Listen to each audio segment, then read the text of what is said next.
The aim of the drill program really was to expand on the district scale control on the mineralization and show that it can develop into a much bigger project. And we believe that will help bring in partners.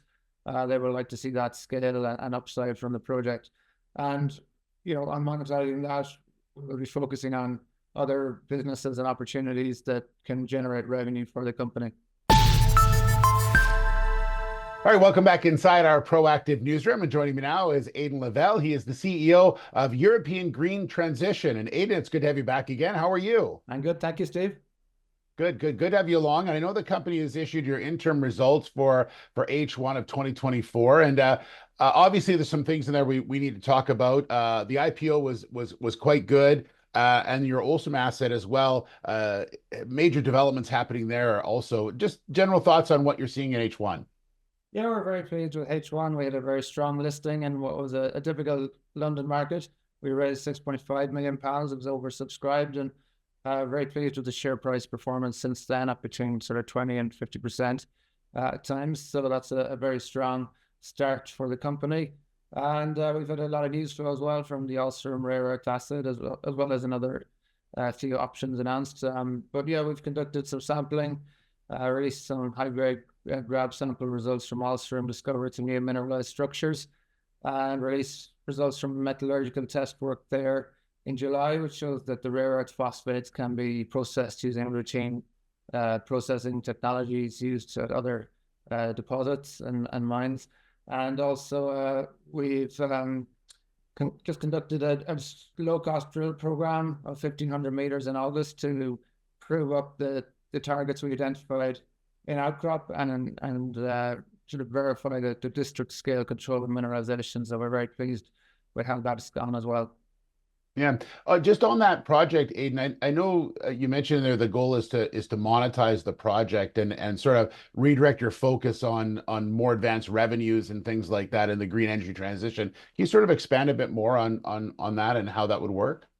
Yeah, when we came to market with metals assets, a major rare earth asset, we always signaled that we would look to monetize those, bring in partners, and move the company towards near revenue stage, identify opportunities that would create revenue for the company. So the aim of the drill program really was to expand on the district scale control on the mineralization and show that it can develop into a much bigger project, and we believe that will help bring in partners. They would like to see that scale and upside from the project. And, on monetizing that, we'll be focusing on other businesses and opportunities that can generate revenue for the company. Yeah, I want to ask you a bit about the copper tailings recycling project in Cyprus, because you talk about it in the news release about preliminary samples received that were very encouraging. So take us through some of the thoughts on the due diligence that has to happen there and where that project's headed. Yeah, we got that option on the Limni copper tailings recycling project in July, and the initial sample results there were very positive. We've basically confirmed that the tailings are oxidized and there is copper leaching in the water out of the backfill pit. So the sulfate crust samples that we took on surface have between 0.4 and 0.9% copper, which is further proof that there's a lot of copper circulating in that backfill pit. So the concept is really to put in some water wells, try and extract that copper at low cost using containerized sort of treatment plants, and generate some modest, meaningful revenue. But also that would clean up the site. It's an excellent site for potential solar energy.